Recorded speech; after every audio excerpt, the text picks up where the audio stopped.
6 o'clock, the first order of business is the flag of the flag. Of the United States of America, and to the republic for which it stands, one nation, under God, indivisible, with liberty and justice for all. God, that's like great, so many people saying it. That's got impressive. Thank you, guys. Good.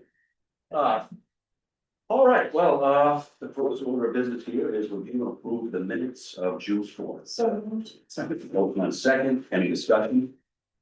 Seeing none, all those in favor? That's everybody.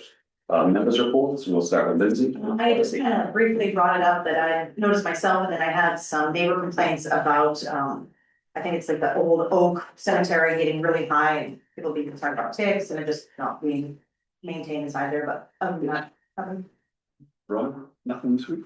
Chucky? Nothing. Had a veteran reach out to me, I guess a couple of weeks ago, we had some vandalism on some flags in town.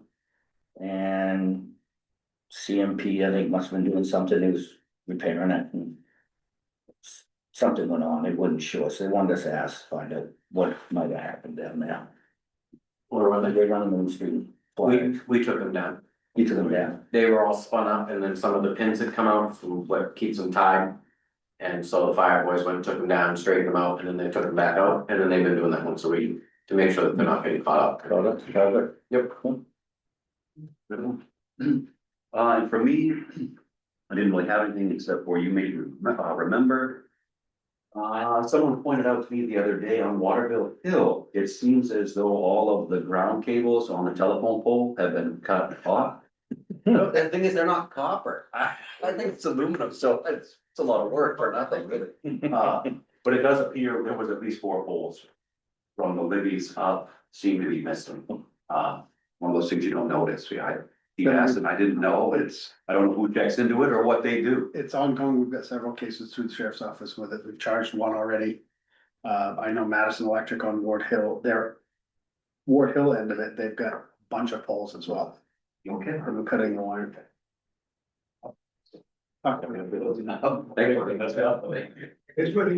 one more thing too. Do we have any sort of ordinance or rules or laws for, I know that something we have on here is for like unsafe building has come down. We've got a few vacant buildings that I've noticed are kind of falling further disarray, but like there's windows and stuff open and I only noticed it walking by like some of the downtown, but like kids and animals, things get in there. Like, I don't know when that becomes a safety hazard, when we do something or don't do something, but like abandoned, like I know we can't have like abandoned cars, like anywhere, like houses. I don't know what we call it that, but some of them look like they've got openings that kids could get into, and that might be a concern for us on the main street. So we don't have an ordinance that covers that. We just, the other day, we sent somebody to Upper Main Street to investigate a vacant building, whether or not there was a violation, and it was necessarily an attractor of rodents, but it wasn't attracting rodents, it was just a quiet place for these people to, or for the animals to hang out. So there's nothing there, there's trash or things like that, and right, if it poses a safety hazard, then that could be explored as well, but we have a difficult time getting into premises to determine whether or not it's dangerous. So, yeah, an open window is a thing that we. Okay, Unkept property is something they attempted to enforce under the proposed ordinance a couple of years ago, but that did. okay, all right. So know like what we had in place, some seem like they're just getting worse and worse, and like no one around, so not gonna get better. All right, that's it. Right on, we'll kick it over to Richard. Yep, so the gazebo work continues, met with the contractor today, doing a couple of shifts in the plan and trying to make things better as we work. That is on target to meet our deadline. There'll obviously be some unfinished groundwork in the perimeter for finished work, but so far so good there. The second of 3 payments is on tonight's warrant, and so pleased with that. And then the electrical started getting run today as well. Road salt prices, believe it or not, that's gonna be down $3.90 per ton over last year. KV Cog came in competitive, but it was our joint purchasing through DOT. They came in at $72.50, and so I accepted that earlier today. Your waste management fees were relatively flat over previous year, but your year-to-date still is up a little over 16%. Todd and I attended the Sandy River Watershed Forum last week in New Sharon. It was organized by Franklin County EMA. Obviously, their county was a lot more from the Sandy River than we were. But they included us and Mercer, as a part of the conversation, knowing that we all have needs and assets along the river to protect, so. It was a very informative about why the river is the way that it is and how it behaves. They've got a lot technical, and then there were some folks that got off into the weeds, and so I got into my car, but, the real base of that is they wanna know what we see for flood related concerns. Not necessarily the town, but people that are along the river, and potential damages, so there's a really quick survey that's online, I've got it linked in this report, it's posted here. And I just put to Facebook this afternoon, so people can get on there, and hopefully provide them some information. They're hoping to raise funds to be able to conduct like a hazard assessment for the river as well, and how they can, mitigate future damages, so. That was a decent experience. Your Sula Park Music Series, that's gonna start July 1st. That's Tuesdays from 5 to 7, and you'll have a band, a food truck and an ice cream truck at each of those nights. Community recognition, the Spirit of America Foundation, which we usually recognize through the volunteer award each town meeting, is now recognizing the town of Norridgewock for as the main municipality of the quarter. It is their first municipality of the quarter. And pretty much you have to be well behaved and support their program like we do each town meeting, but then they also look at what the town is doing in the community. And so there was, the high school community service day was really the big one. Then the school's read aloud program, and then the field trip that the kids come and go from the office, but is why they nominated us, so, anyway, we'll take good news. That's awesome. We'll get there, I don't know what they'll be for extra, but. Whatever, I don't need another certificate and jump frame to anyone's wall, but I appreciate the thought. 514 Madison Road, this was pretty near 6 months ago, if not more, in discussions about who owns what and where. There is a section of that driveway which they believe will be public, that's at least what they were assigned to. There wasn't anything in any public records I'm aware of, but I've asked them for that full explanation of how they're making that determination. They're pinning and mapping, and then they'll provide us with a documentation. And then we can move forward from there, and determine how we wanna go about. I know that the board voted to not put that to voters for discontinuance, in large part because we didn't have the information. And so hopefully this will provide you that full level of information so that you can make a full-on decision. And if we decide we don't wanna move with that, we're obviously have to sign and name the road and what, so. That's where we are. I don't really have a time frame. I would expect it'll be in late July or early August before we get that, just because things are moving so slow. They rather spend their time in the field right now as opposed to buying a computer. FEMA funds have finally been approved for release, December 2023 storm. We got a little bit here and a little bit there, but now is the residual of that. So the state has been holding on to that money for quite a bit of time. And they are gonna hold on to it for a little bit longer until the end of state fiscal year. And come July, they're going to reimburse us $86,210.69. These are against expenses that were incurred in the 2023 budget cycle.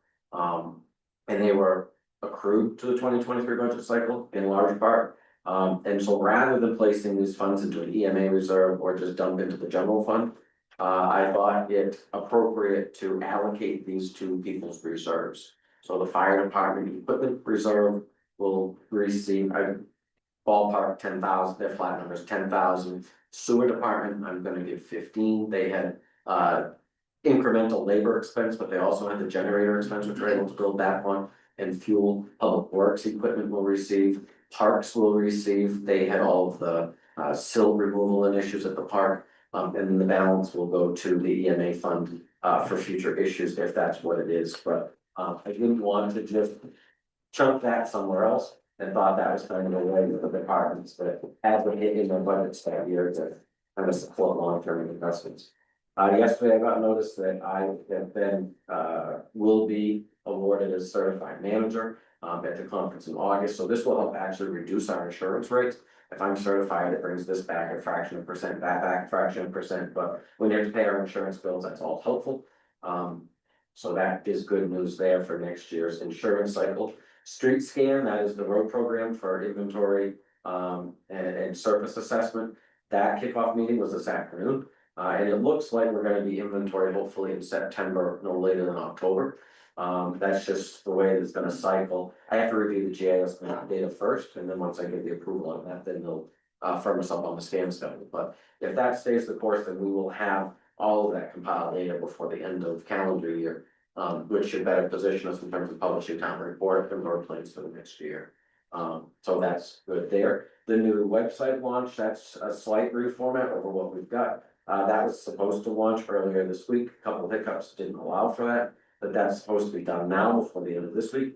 If you see anything that's missing or whatnot, please don't hesitate to reach out to the town office. There are also documents missing over the last 2 to 3 weeks. Some agendas, some events, some meeting minutes aren't there.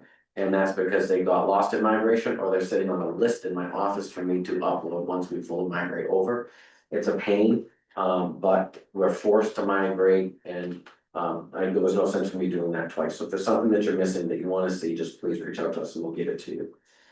Engineering changes, so we're still with Haley Ward, but our primary project manager and engineer, that's Justine, she left the company. So we're working through transition, and when you work through transition, falls back off. And so we have seen that, and so actually one of our residents, Ames Quimby, was up on Bigelow Hill, is now our primary point of contact through the engineering firm. I had a meeting with him yesterday morning, and I have a meeting with him every week to get us updated as to where we are. Our top priority right now is the intersection at Perkins, Mechanic, and Smithfield Road, getting that done right alongside Wilder Hill Road and getting that done. If that gets kicked down the road too much further, really contract's gonna be what it really is what it amounts to. So there was a hiccup with the water district on Wilder Hill that got dropped. They knew about it Bangor, but I didn't know about it here. So anyway, he hammered a lot of that stuff out for us, and we're trying to get back on track. So thanks to him, and we'll keep posted on that, but I'm very confident in the next 3 weeks or so we'll be on wrapping up. Wilder Hill Road project has been awarded. We're just waiting for the final permit to come through and authorization. And the project up here at the intersection was held up at the state because of a delay in filing an agreement, a letter of intent for the agreement with the state. So now that's been awarded and they're finalizing the bid package, and they're gonna get that out to bid on a short list. Sewer rate increase, that took effect June 1st, so those will start to be prorated in. When we bill in July, the July bills 1/3 of what we bill the rate, we're portioning that out. Your new plates, that's still happening, tree or no tree, or you can pay pre-new plate. If you wanna reserve your plate, you need to do that before you come. It is not our fault here at the front office, that you missed the boat. It's a pain, and I understand it and appreciate it, but that's where we are right now for that. Your upcoming board meetings, the airport advisory, I had to reschedule that, that was next Thursday, but we're gonna get that back on the books. The planning board, unless something comes in, they're gonna skip over their July meetings. They're making good progress on the subdivision ordinance. Then I think they'll be ready to hopefully seal that in August. The rec committee is gonna meet on Monday, they're talking larger plan season follow-up, they wanna talk about what's looking ahead in the summer. So that'll be Monday at 6. TIF will meet Tuesday at 5, and that is going to be to review the Mint Studio application. We looked at that at the last meeting, it was tabled, you took no action. They asked for additional information on the projects that were proposed, and pricing and the sign and whatnot, so that's been provided, so that'll be on Tuesday at 5. And then the last little bit, probably not very soon, I did extend an offer to somebody for the front office, and they're gonna start one day tomorrow, and gradually transition over to us working out 2 weeks or whatnot with a previous employer. She comes to us with good municipal experience, hopefully ready to hit the ground running, and so we're making those adjustments here. Awesome. Well, thank you. Well, let's see, number 6 here, discussion action on June 8th, and the warrant on the what? I will move that we approve general warrant number 12 in the amount of $360,452.80. Yeah, I was like, oh, what was Hardee's, but that was the more for the airport, yes? Yes. Okay. Anything else? What was that 12 for the sportsman? What's that? That's flow through money from the snowmobile grant. That's great. Did we, how's it done? We did put something down this morning, the Okay. whole line. Good, excellent, thank you.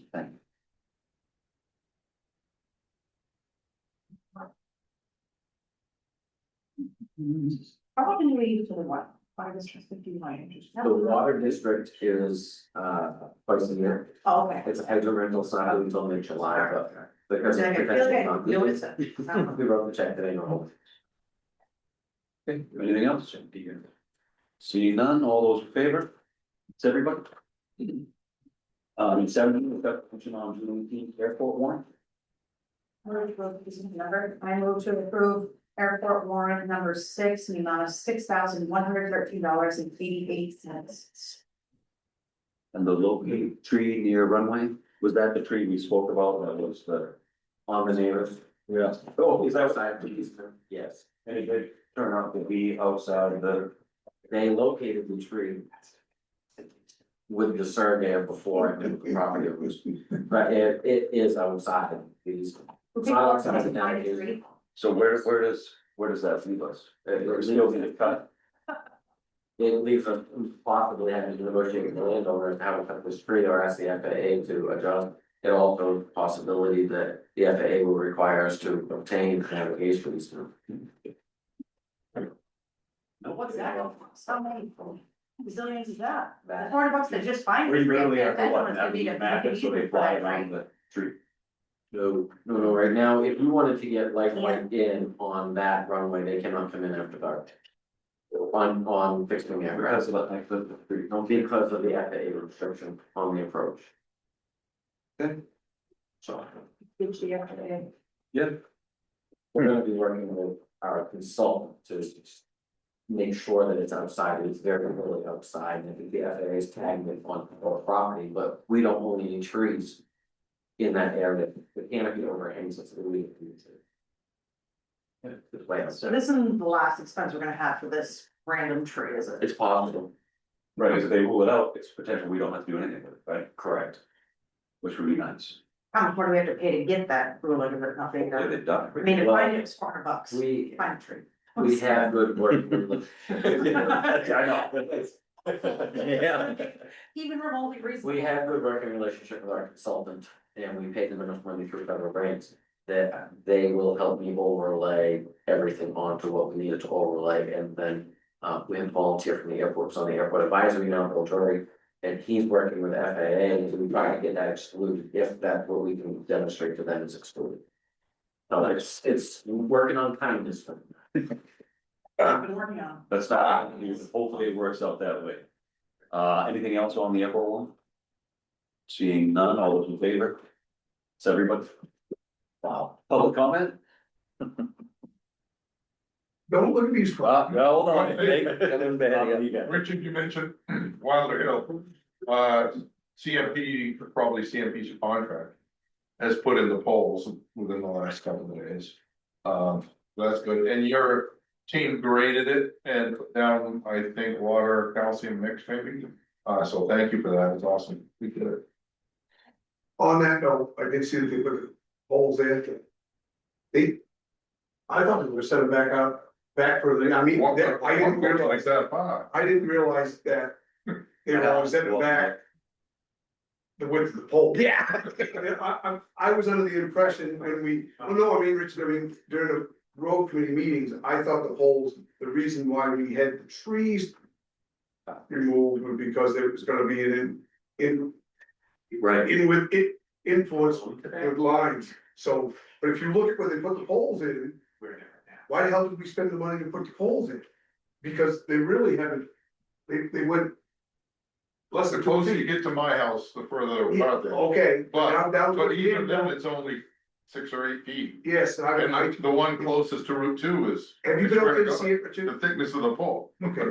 Just. I thought they were going substantially back. Well, I was under the impression, by looking at the plans and stuff, that they were going back from us, so that we had to take trees out. Well, down towards the stop sign.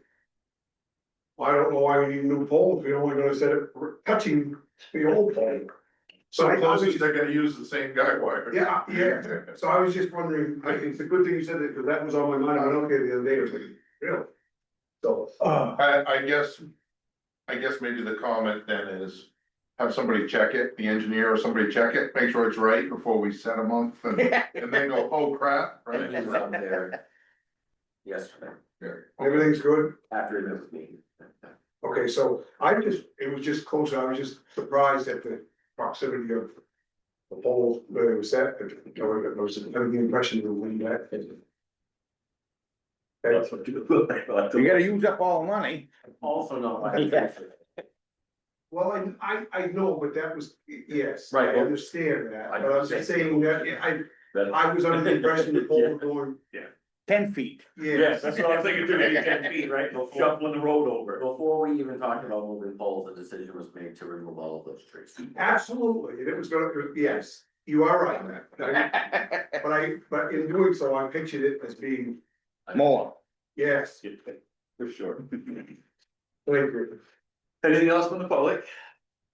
Please, I meant to write something, but I you're don't here. have my ducks in a row, so apologies if I'm rambling. I just wanted to share my 2 cents on the stipends. We got Haven't followed the conversation, but if it's conversations that I know are happening before about like increasing stipends or offering stipends or things like that. Not super in favor of that. Curious, I know there was some research of other towns that offered more, curious if that actually drove like more participation. And regardless of what you decide to do, I really think it's important to like encourage people in other ways to apply that aren't financial. Some random thoughts I have were one, like flipping the narrative of how it's like a pain to come to me. I know I'm guilty of that, sort of like, how quickly can you adjourn and that sort of thing. But I know, speaking for myself, but those of you that I serve with, like you do find value in what you do, and you do it for a reason. So sharing that, I know, we're looking for submissions for the bridge. It'd be cool to like highlight people who serve on different committees in a town and like why it's meaningful to them and stuff like that. Also think it would be cool to like host like a supper at the Grange or something and invite people who you think would be good fits for different committees, like tap them, like, hey, I think you'd be great for this, like come to this meeting and meet some people. And then I even have this wild and crazy idea of if you really do want to do something financial, what if like if you serve on a board, you get X number of dollars to donate to an organization in town of your choice. That might even like limit some of that chaotic philanthropy funding. I know it feels really cool to me to be like, oh, I have this money, how like organization I wanted to support in town. So yeah, just wanted to share those 2 cents, trust that you'll make a good call and whatever that is, I'm on board for, but just wanted to share that I'm hesitant that just simply saying, okay, we're gonna offer this much more is actually going to increase more people being involved. Okay, right on, duly noted, thank you.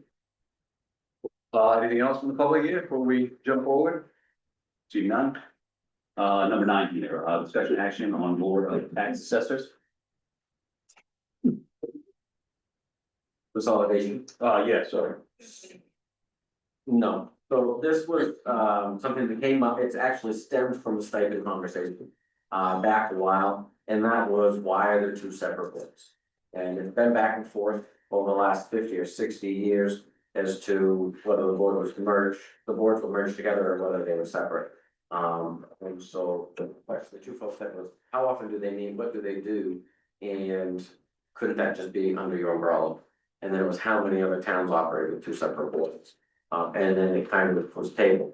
So, as far as I know, I don't know any other town that has a designated standalone board of tax assessors. So that's the answer to that. And I also did extend an invitation to the board of assessors, less Chucky, because Chucky's already here. Jim is here. And then Charlotte Curtis, I invited her here tonight. She did email and I'll read her email real quick. And that is, please warn the board that it has been tried several times before and never happened.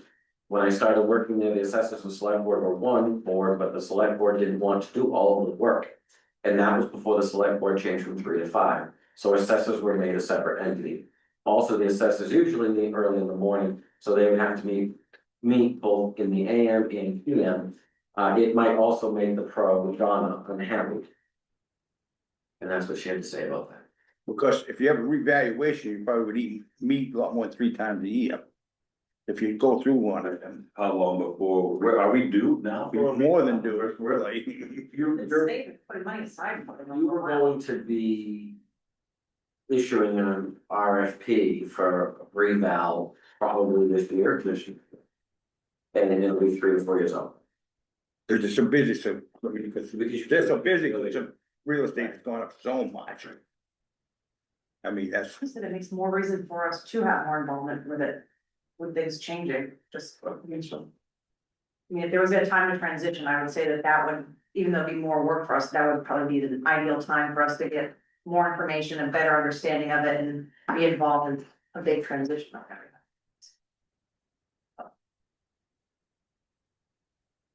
You're on the assessors board, I don't wanna put you on the spot, but I will. How do you feel about it, you know? I can't think of what we left the way it is, if something comes up, you do that, and the reason it was put on there, because back in history, because no one was paying attention to that.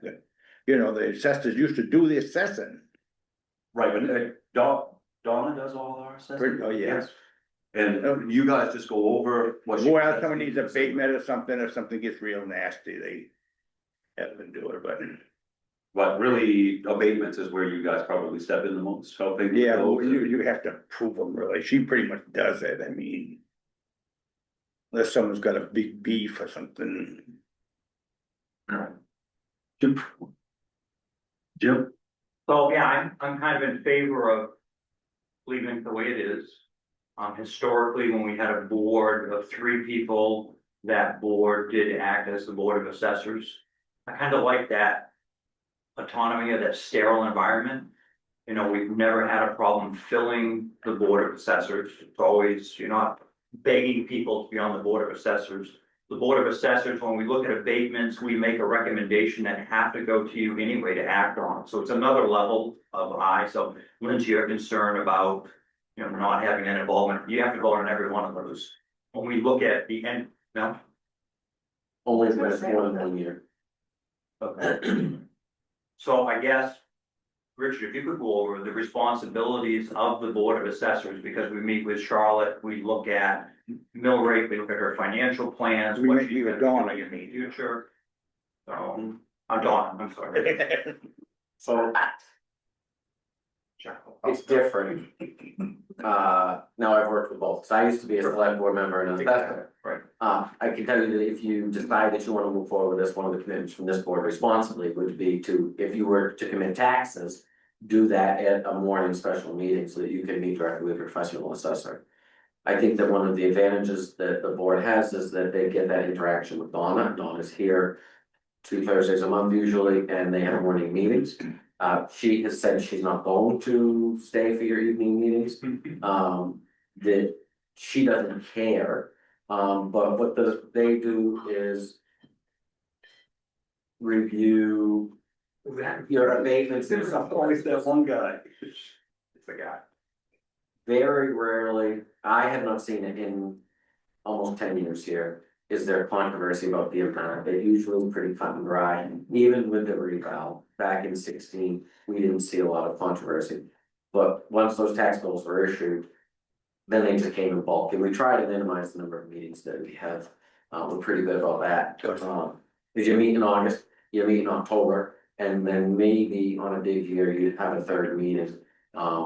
To consider some other things, but. So she made a mistake or something, you know, it has to change something like that. Right, and then, but that usually comes in the October meeting after we've committed taxes, and then it all collected out and make the adjustments. Me, And then an organizational meeting in March, customarily to compose the board and then talk about how do you see the year playing out? What's our position in terms of percent to state valuation? So this year, it was by consensus. That there's a 30% level factor, the assessing board weighs in on that. Very likely the most important thing that the tax assessors do is determine how much money is kept in overlay. Exactly. It's a 5% variance on your tax bill. We usually offer, and Donna meets with me before we meet with the tax assessors. You get 3 options. You get the low, the medium, and the high. And that's really what the tax assessors said with. There's no discretion really for you folks anymore. It's Donna and it's Donna's place. because, so if she gets done, you might have more controversy if you get someone thinks altogether different than her, because she will be getting done in a few years. I don't speculate on one's age or career plan. I know that she's very happy working. And you're right, the tax assessors also employ the tax assessing agent. So when and if we need to hire an assessing agent, it would be that board's job to conduct interviews. The assessors, right, was higher up. So will that make the whole board of selectmen higher enough? We'll probably make a recommendation on it. Anyway, so back to my point, thank you for that. Back to my point is I like that additional level, or it's not an overly bearing level. It's the same as, having all of the members of the Board of Selectmen on the budget committee. What's the purpose of even having a budget committee? They recommend a budget to you, they come up with the information, you review it, you come up with your own opinion. So this overlay of people on multiple committees, whether you wrap it or not, that's up to you. I like that extra layer, another person looking at it. It's not like I said, it's 3 or 4 meetings a year, maybe. It gives us older people a chance to be involved in municipal government that probably didn't want to take the, full-time board of selectmen. Actually, are you all previous selectmen? And, okay, I thought so. And Ron just got off the board, so, but I don't know, I think it plays an important role. Whatever you decide to do is fine, it's not gonna hurt my feelings, yeah. I think it plays an important role, having separate people in those positions, and again, we've never had a problem filling vacancies on the Board of Assessors. It's not like you can't fill a position, so let's incorporate it and, incorporate it into one position because we just can't fill these people. It's not like other boards that were struggling to find people for. I don't think we've ever had a vacancy on the Board of Assessors. That's it. Well, thank you, Jim. Good call. Hey, Older. I mean, for myself, right after hearing from everybody, it kind of seems like if it's not broke, don't fix it, right? And I mean, budgetarily, I know, what is the Over $1,000 per month. total for all the assessors of now? There's no there's no great savings by raising. $1,500. That's how this came, Yes, I know, and that, if you don't mind sticking around for the next topic. That's how it came about, it was, we met 3 times, we got paid $500, and, yeah. Do we want an official motion on the assessors? I don't need a motion. Basically, is the consensus that we basically leave it the way it is? That's kind of how I feel. I mean, I'd vote. But Saints Row, don't looks like it seems to be working just fine. Great savings. It's not a huge savings. More participation, you get more participation when you have a committee. Yeah. You do get more participation out of the fall. Qualified to do what they do, so, yeah. So we'll leave it as it sits. Thank you for coming and speaking on it. I really appreciate it. So we'll dive right down here to number 10, discussion action on elected officials stipend. This came up back a while, it was later in budget season. After the budget was submitted, but before I think maybe the town voted on it, we said we'd push it to a time when we could dedicate more time to it. So I issued surveys at all, municipal officers, the select board members, and you fall right in the middle of that. And one of the things that was discussed at that point in time was what do other boards and committees make, and are we compensating other boards and committees appropriately? Too much, too little? Are there other boards and committees that we should be compensating, or not? So, what we ended up with was, I had created a spreadsheet for you at the time. That's what it was, tax assessor discussion, largely rooted from was, it didn't really make sense. So your tax assessors are paid $500 a year, and you look at their historic average over the last 5 years, and they were paid $147 a meeting. Where the select board made $56 per meeting on average, the planning board made $62 per meeting on average. And that's if the planning board had that stipend in place the whole time, which they did not. So the discussion that we want to have, or I think you want to have, is what do you think moving forward is a appropriate structure for stipends for officials, elected officials?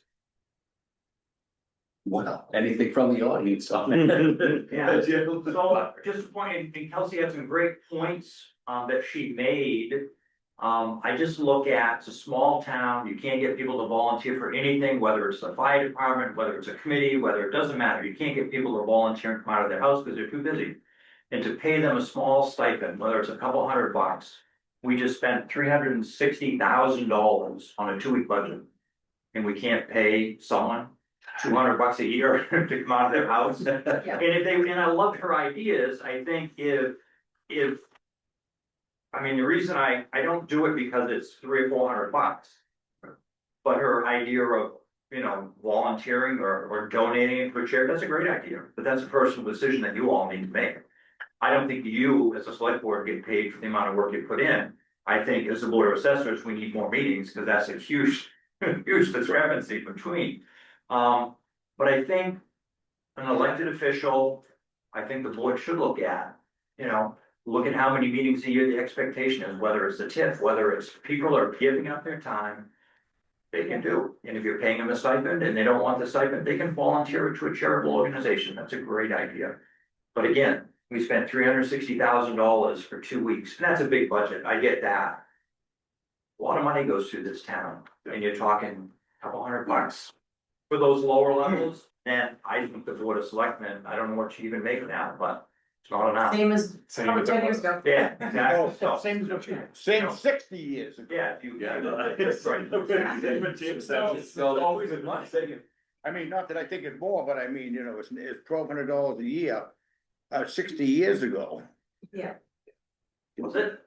like, I mean. What's than 60 years ago. Yeah, I bet it was. I bet it then because it was a working boy at that point in time, so it was more money. That's an Right. annual salary for somebody 6 years ago. But they had town manager government back then. They've had town manager government since the early 50s. I mean, Right. anything in the state, like if you're elected, there's payment with it. I don't think it's, like none of us wanna say it because it's like, oh, well, they're being greedy and they just want money, but like. The amount of like stress and anxiety and getting beat up by random people that we take on this, it's. What's happening? I didn't say any of these things, I'm just saying, and right now, like for me, I want to be here and I'm here, but it's at a cost, I'm missing my kid game. And I feel like that has a value, and if people wanna donate it, that's fine, but my grocery bills have gone up about 40%. My charity is my covered, I think at this point, so for myself, like. I'm not saying we have to have necessarily an increase, but I do feel like there is a level of compensation for our time, what we give up, what we have to put up with, those types of things. I don't think it's unreasonable to pay people on these boards who are giving up their time and sacrificing things to do this. And we should just stay relevant with other towns. Like if we are way below, then we should come up. If we're right in the middle, then okay, but. That's, Well, I wouldn't wanna go scouting for what they're getting paid. I think part of our discussion too is about the stipend versus per. meeting. I for me, like, it's more than us, Chucky, by the way. I like the stipend part, cause it's like the board of assessment, if it's a yearly. Amount and they have to call a special meeting, it's nothing different. And if you, and like with us at 2 a month, if you're on a vacation and you miss one. You're still making the dedication to be here the rest of the year, to lose out on that least one thing just because you had a family thing to attend. Yeah. I think keeping it as a yearly stipend Yeah, is I agree. where I would keep it, but. Yeah. We don't have an attendance issue on this board. On other boards, I think that there is, and I think that's why it was And I being think that's why considered. it came up. Yeah, cause somebody got mouthy about that. Was it your cooking? Were you voting? It's me. No, I mean, maybe this is put to bed, but I'll just ask another couple of prodding questions, because it's gonna come off the project list when this discussion is done, if you don't decide on anything. Because one of the things that we did talk about was participation, and if you don't have an issue, then there's not an issue. There was, what if you have a child or something like that, and how would that be accommodated, and we could look at that, but do you? There's inequity among the. So I think that that's where we really need to start. And are you fine with that inequity? Are we gonna just schedule extra meetings to bring that amount back? So that there's more inequity, so that there is greater equity or whatnot. You have to think, it's $30 a week worth what you folks are doing. Oh, God, no, I'm not here putting at $30. No. No, But really, let's not beat around the bush. I mean, we're severely underpaid. I talked to somebody for an hour and 20 minutes while standing on a ladder the other day, while holding my tooth. Were you billing a customer? No. I was. but still. Sometimes your workout's interrupted, then you're walking, you're running, and you have to take. You like the your phone, customer or and Someone not? wants to tell you something random about something that's, yeah. The only thing I struggle with is us setting the rate. Yeah. If you wanna kick it down to the budget committee, just, it makes me uncomfortable to say, tacky. hey, you should pay me this, right? No, I In my own life, I can do that, right? Here, I struggle as to where, yes, it's not a volunteer position, but I think that's why we're all here. But to be paid a little more certainly would be nice. I mean, I think I've been here for 15 years and it's the same, but it's always been. It's been like that, but, you know, Right, only right. 60 years. I just, again, I feel comfortable I mean, telling you what I know. but I mean, if it was $300 a meeting, if you didn't like it, you wouldn't be here. I mean, if someone could drive you out for that, it would come with money, you know. Right, it wasn't about the money to come on, to get on the board, but. I think there was an issue that brought everybody here, right? And then you decided to stay to make the town better. Yeah. The money is really Or you just. put speed bumps in, who knows? Right, you never know. It's different things that keep you here. What's that? I just, how do we, is it appropriate to ask the budget committee for, I don't wanna create a whole committee to do. this. Yeah, gee, yeah, have 3 meetings. So, right, you've got a couple elected committees that don't get paid for their meetings. You've got They're that one one of them. commission, which you have an awful problem keeping Yeah. it on, but you can't afford to pay them from the sewer budget. Um, You've got your budget committee is elected. Right, you've got your school board representatives. The school pays them $10 or something like that. Wow. The town doesn't give anything. So maybe it is appropriate that you ask the budget committee to take a look at it. And assess all the boards and committees, and then if they're uncomfortable, if they say, oh, the budget committee should be paid. Then It wouldn't break that, it wouldn't they break, can kick that back to you and you can take a look at what they've developed for everybody else. And then maybe align with it that. wouldn't break the town to pay some of those committees a little. No, not at all. Again, I'm comfortable with all. of it. Gesture, showing appreciation for the work that you're putting in, that it's not just, So maybe there's a motion to ask the budget committee to review all elected official moved. stipends. second. Yeah, man. Motion second, any further discussion? Jim, please. Yeah, the only thing, I had 2 questions, how would you take care of the, school board? If other towns, and maybe, I don't know, I don't wanna delegate, but maybe see what other towns are doing and have your administrator come up with, or delegate, have them come up with a suggested amount based on meetings, based on time, whatever. Right, Because if you send that to the budget committee, they're gonna struggle with that. I think he's already got some preliminary numbers of what everybody's. So I would say float some preliminary numbers, look at it, then push it to the budget committee instead of them having to create something from scratch. I think would be difficult, but the school board, that's one of those hard ones where they don't meet here, but they still have a pretty aggressive meeting. And if we were to pay our school board members a stipend, how would that compare to other towns? I guess is what I'm thinking. Do other towns pay? I don't know on school board. I'm not sure. Each district pays their directors a different amount, and then some of them pay mileage and things like that. I know in Rome, from my past experience, you could keep a school board director, because they only had 6/10 of one vote. Oh, yeah. So they got there at $10 a meeting, and then you get, I think, $250 the town gave you at the end of each year, just as kind of makes you feel good just before Christmas to get some money, and that's a motivator for some people. Literally. Yeah, that's. But, I mean, I don't know if other people do that, but I'll tell you what, of all the boards and committees, I would not want to ever serve on that school board. Because they require you to go to the regular meetings, and then they require. Oh, you to yeah, these yeah. subcommittee meetings, Then you and gotta, it's really all for naught. And you wanna talk about politics, the phone. yeah. So I really think they. That's what they need to do. All elected officials, if you Why doesn't the, a study, is there a reason? I think the planning board didn't get paid until I got here, and I saw that other. You were the one that's loyal to the planning board.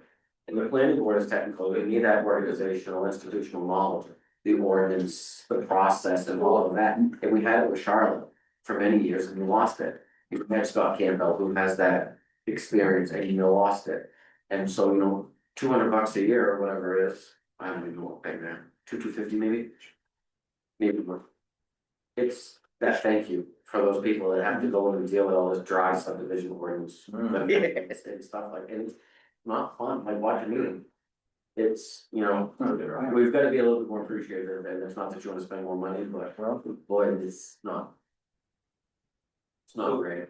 So as you look at this, and planning board is a good example, I mean, you look at the technical issues that they deal with on a fairly regular basis. And then look at the board of assessors, who basically, we come in, Donna tells us what she's done, we either yay or nay it, and then we look at a budget at the end of the year. It's a pretty minimal thing.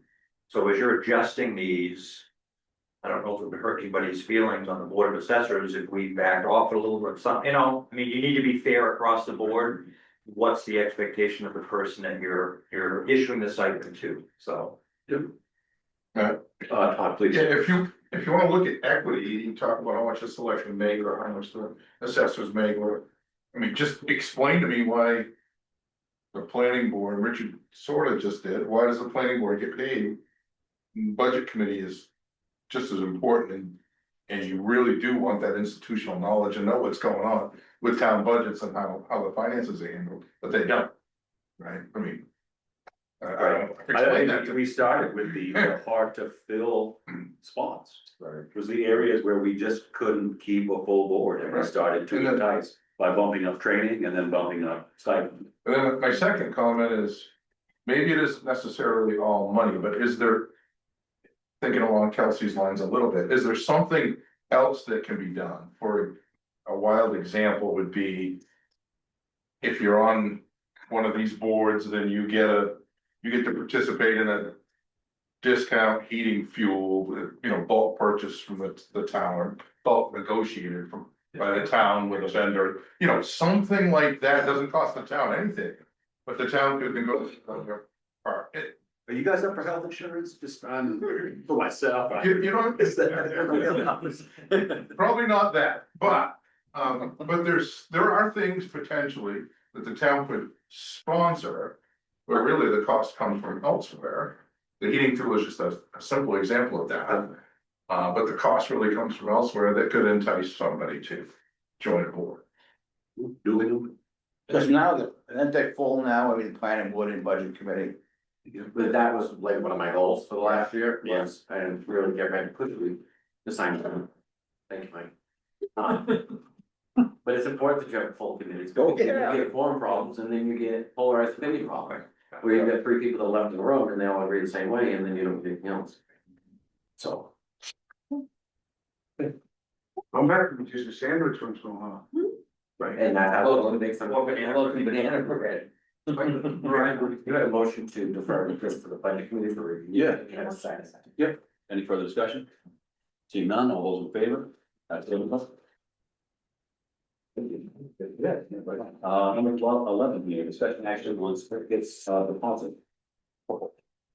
These are the CDs that we have, right now, we've got 4 active CDs, there are 3 at Starting Savings Bank, 1 at Franklin. There's 2 at Starting Savings Bank mature, on the 16th, so Monday, and then no more mature tomorrow. And what we did was we direct mailed, direct contacted, financial institutions that came through, well, just local folks, but folks that are in the Maine Municipal Association advertisers, so like them. What you don't have on your paper, I don't believe, is Machias Savings Bank, they came in after the fact, but, you know, I always wanted to look at it, they came in, right at the bottom, so, what you see is your top rate offer on 12 months. Maine Highlands Federal Credit Union, and they're offering you a 4.33 APY for 12 months. They are based out of Dexter, they have a branch in Canaan, and the obscurity about that, and the only reason I know about them. Candidly, is that they awarded a grant to the fire department a few years ago to support the purchase of the struts. Care bags. Oh, yeah. Care bags. And so that was kind of one of those connections, so they came in with that top rate on 12 months, which is very, very attractive.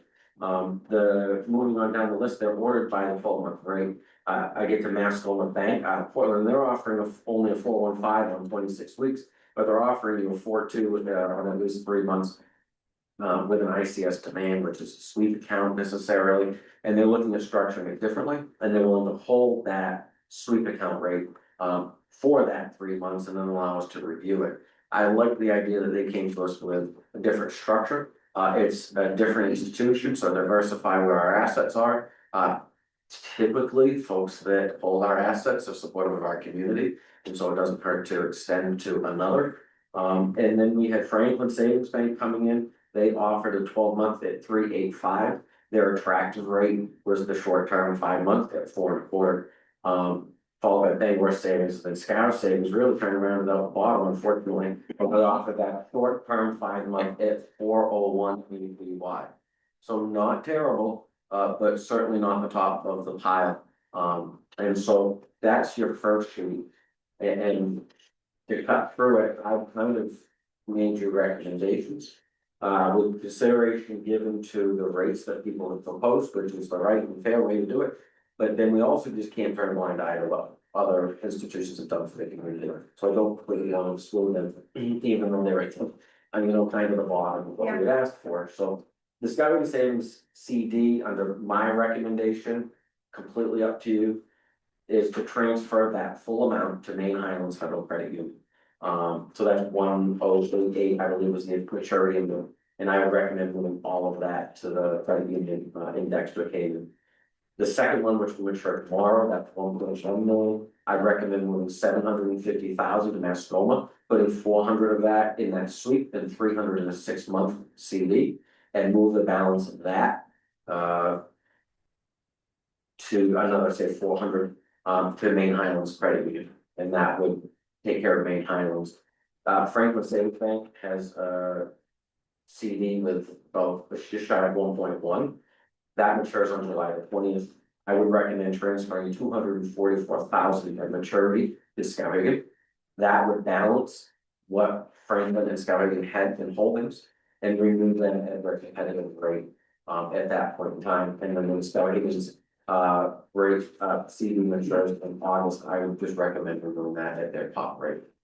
So That we're reinvesting back with both Franklin and Scouting again. it would leave them with over 800,000 Okay. each with this proposal, Okay. because I don't feel good about getting it. No. Okay. They have been very good to us, and they're both very involved in our community, but at the end of the day, the reason we issued this was because they've been, due respect, they get a preferential treatment because they're here. And we have a fiduciary responsibility for our taxpayers. Yeah. So No, I like the reasoning with that word. you do have representatives in our Parks Committee friends from Franklin, and so I appreciate you guys being here, and I don't know if you want to talk to the board, or if the board wants you to talk to them. But you guys have been great, your proposal is phenomenal. So that's what I'm recommending, if you get your copies of that. But I don't know what your thoughts are. Well, since you're here, if you have anything to add, please do. So yes, obviously, I'm not question savings bank tonight, but just reiterating kind of what Richard had said, our commitment to our communities, our funds are invested back into our communities. So by the grants that we do, the events that we, sponsor and those type of things. So granted, sometimes our rates are a little bit lower and maybe not competitive, but these are our standard rates. A lot of them are not special rates that we have out there. We see a lot of institutions doing that, offering a short-term special, but when you look at the fine line, their rates are a lot lower than what the standards are. So this is something that we commit to. Obviously, these are a little bit above what our standard would be to anybody outside, but not a huge amount. So we just wanted to reiterate that, this is our standard. We are here for our communities. We try to reinvest as much as we can, but also give you benefits. So we appreciate the opportunity to do this presentation for you guys and. Well, thank you. You guys are fantastic. Thank you for coming. Anything else for the board? Is there a motion? I would say I move to accept the recommendation of the town manager for the reallocation of the funds for the second. Motion second. Any discussion? Seeing none, all those in favor? That's everybody. Thank you. All right, number 12 here, discussion action on culvert clean. All right, so this is another one, bringing it to the front. We talked about this a while ago, pieces of equipment and whatnot. And Jeff had recommended, let's just outsource this, it's gonna be too costly to buy the equipment and maintain it, so. I reached out to Republic, I reached out to Clean Markets, I reached out to a couple others, and nobody's responsive. Republic gave me a price proposal, and I've been sitting on it, waiting for somebody else to come and respond, and they just haven't. So this is a stale quote necessarily, it was good for 30 days. But what they're under this back in April was $2,800. We'd get them out here for a day, to clean culverts. It would be an unknown as to what they could get done. My recommendation would be try it. Try it for a day, have the department prioritize, a dozen culverts, depending on how fast or how slow they move. And see which ones we wanna get at, and then review what they're able to accomplish. And if we find it to be beneficial, to them. Yeah, no, I think if we have sort of a set dollar amount in mind and we have our list of priorities, see how much we got done for how much money we put out there and see if we're like, yeah, bang for the buck, or like, ugh, back at drawing board. So what are you looking for as far as a motion on this one? I think. I would recommend up to $3,000. I mean, just bring them out for a day and see how productive they are and watch them. So that was, I was gonna ask, what kind of oversight, I guess, we're gonna have someone gonna be out there directing them or watching them or? Well, yeah, I will have Rodney, the Yeah. public works foreman, I'll Yeah, they'll watch him and make sure that we're moving. Obviously, when you pay on a day, Yeah, it's time to leave, and Yeah. not that they would. This is a pretty fair price for that kind of work too, What do you think level D is? so Person. it's basically, ditch low- work up. yeah, low level rain gear. They may have Tyvek in there or something, but yeah, level D's just, Do you think rubber three's gonna boots be and enough? rain gear. Where this is still like, where we approve it, we can't, like, this is from April. If we say we approve up to $3,000, like, I don't wanna leave it, so it's like, it came in at 32. Should we go at maybe approve up to the amount of 3,500, but under the stipulation of for 8 days worth of? Sure, I have the ability, but I feel like this has the ability to change policy, and so that's why we are at the table talking about this. So there's some other factors that run into this too, though, how quick are they, they're gonna be drawing water from our system, so they gotta have a place to hook up, load their water truck, that takes time. Trying to evaluate them on one shift, is this, this is 8 hours. I'm not sure what they can do. Yeah, I'm not sure it's a fair measure, and I'm not sure we're gonna get a clear, look at what they can get done. Yeah, cause they run into a couple that are, Really Caved bad, in, you know, right, Yeah. yeah. well, we figured around 2 hours here and then mounted up. And you set up and tear down on an 8 hour day, you're losing 2.5 hours at the very least. It's only a 2-man crew. Should we look at like a number of culvert or jobs we wanna do, not necessarily, paint it into the parameters of an hourly day, but as like we have 10 culverts we wanna get done, if that takes 1 day, if it takes 2.5 days, and we just sort of set the fun aside to see, like, we have 5 or 10, like, kind of at-risk culverts that we really wanna see how that goes and. So that's how they would do a lot of stuff too, like that. It's gonna, it may raise the number a little bit, what they're quoting us right here, but if we was doing catch basins, so if they do the same, they call, all right, we got 150 catch basins, they can do an evaluation of a percentage of them and give us a price per catch basin. Yeah. And just, we're gonna have different levels of Just bad. Failure gonna be a lot more expensive than this. Correct, right, Just walk as a well fit. yes. Right, but for $2,700, what did we replace? One culvert at the end of one driveway down when we do it? We have to incur about $2,700 worth of expense to replace one culvert in front of one driveway. Yeah. And you So- talked earlier about Mountain Stream Road was one of the worst places. Yeah, this whole set right here has always been bad. Yeah, And there's quite a few. I mean, God, you could do more than a dozen right here on the 2 back streets.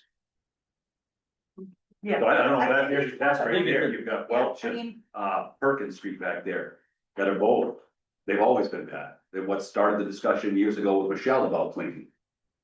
I think it's a value that we will see, but we're not gonna see it until we actually just say, go ahead and try it, and let's see, where what they it's get at. done. So I think that what we have to basically decide is, are we gonna do it by the day, or are we gonna do it by like number of cover, and how much money do we wanna set aside in order to get things done? So I know for me, I feel comfortable putting a larger number there, because I know that there's a need for it, and it's a matter, of we've gotta give someone a fair shake, like, you're right, we can't.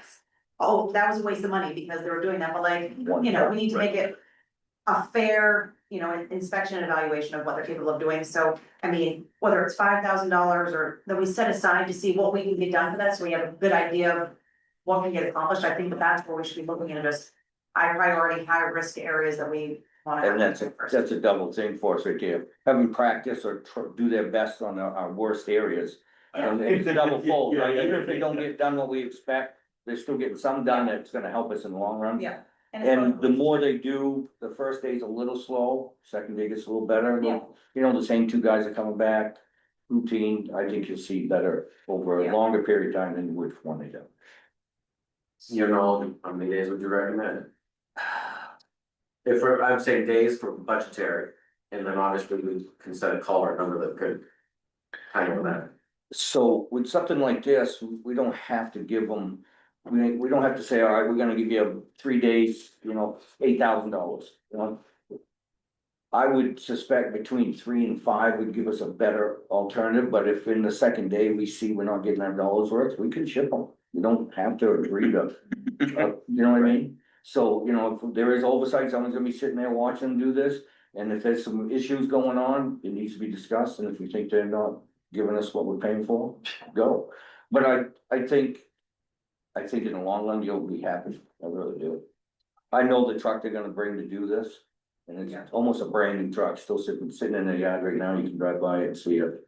It's 10 times the truck we used to run back in the day, so. So from a budgetary standpoint, do we just take like the highest amount, like if we're thinking 5 days, hopefully we don't need that, take the 5 days of that 27 and say up to amount that we approve. Hoping we don't need it, but have it in case we do. 14,000. Which That's could enough. save us a lot of money. Yeah. And we could do 3 days, When we're gonna be at that, so. we could say 3 days, and if things are going well, we could do the other 2, so they can get it on their books too. Damn, I think we just have to say like, here's the budget, let's hope we don't use it all, and like, let's see what we get done. So I guess that I will make a motion that we approve up to the amount of $14,000 for this company to see what we're capable of doing under the supervision of our foreman of the road committee. Yeah. Well, That's my motion. I like it. I I mean, don't it's see second any. that motion. I'll second that. Okay, motion on second, discussion, please. Look at me. Do you have any thoughts? You okay? Money well spent? Yes, I just think that. Probably, Be honest, Mike, come on. I think that some of the culverts that you're gonna clean out, we have a problem with. The ditch lines, that's some of the problems, because that's where we get a buildup in the culvert, so we. You're addressing what needs to be addressed, but I think there's another problem, there's another piece of that puzzle, is that if a culvert is flowing properly, you don't get buildup in it. So we're fixing the problem that has been Cost. in place, but we're not addressing, It's I temporary think, fix. the real. So we should line this up with our guys doing ditching. I know they get their hands full and all this stuff, but I think that cleaning at the end of a culvert will clean itself. Generally, if it has a drop to the end of it and it's flowing with materials out of it. Now, what is taking, it sounds like if we have that many that are filled up, that we have another problem. They were not. And you're right on that, especially out in this area, though, like Mine Stream We need Road. to do that, don't get me wrong. Not a lot of pitch to the Mine Stream Road. Right, there are places where it's gonna be difficult to. It's gonna settle. Right, Yeah. I just think that there is another, If we could line it up. back to with the, this back to cleaning too, the problem. that would Yeah, definitely. well, if we've got the foreman out there, I think. But you that do they need, bring you up do price, need to they're clean, realistic. we're not gonna get cleaned on our own, I just think that. We may wanna just. Take a look at the maintenance, regular maintenance on a culvert, so that maybe we don't. Have to go through this. So often, there are gonna be some that are. Yes, it's like you said, no pitch, not much run, But it's like working on the pad though, right? If we don't do anything. You gotta do it. it'll cost you I think you gotta do it. So, I just think you need to understand that there's more to it. Yeah. There's a reason for that problem. Yeah, sure. I really don't want. Well, I'm gonna have him take a look at guys, Welch, Stanley, and Martin Stream. Yeah. And I think starting here, it makes good sense, it's proximity to downtown. Yes. Yes, I Everybody knows agree. it, and. If he was, then if we feel we had ditch before, we ditch and then. I just look at, you know. As you clean those culverts. Probably assess. The ditch line leading up to it, there and wait for it to see. If there's gonna be a change. so one thing you gotta consider too, though, I'm pretty sure these are some of our prices. Right now, them crews are pretty slow. mid-August on, shutdowns are happening, then you won't get them, you just won't get the people. Well, that's why that is reactivating work, yes, So, I'll reach back out to them tomorrow if this passes. is it Dean Crosby? No. Barry.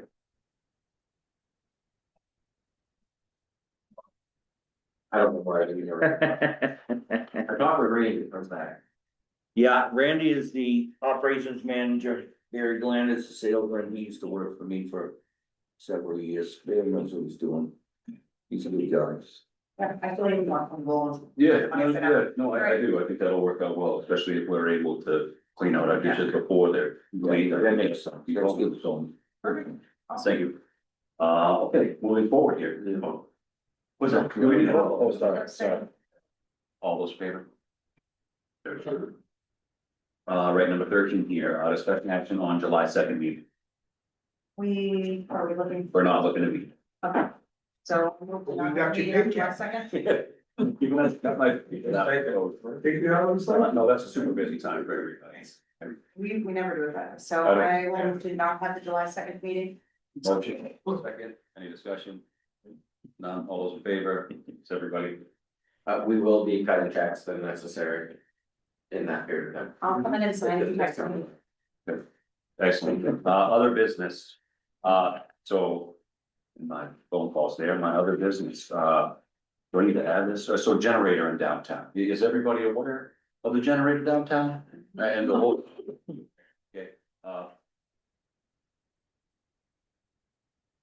know the right words here, it just doesn't work, I mean, the generator works fine, but I don't see how that's acceptable at any level, Where is anywhere, if you live, I don't, again. It's at the apartment building on the corner by the former tracks, it's on the railroad. Just There's a- almost, I mean, What? yes, it's powering someone's home. What?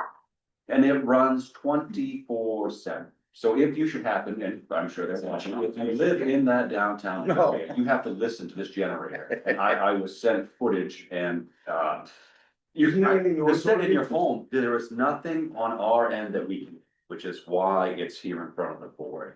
I've been told it's not up to us about how someone powers their home, which I agree, and I don't want to overstep.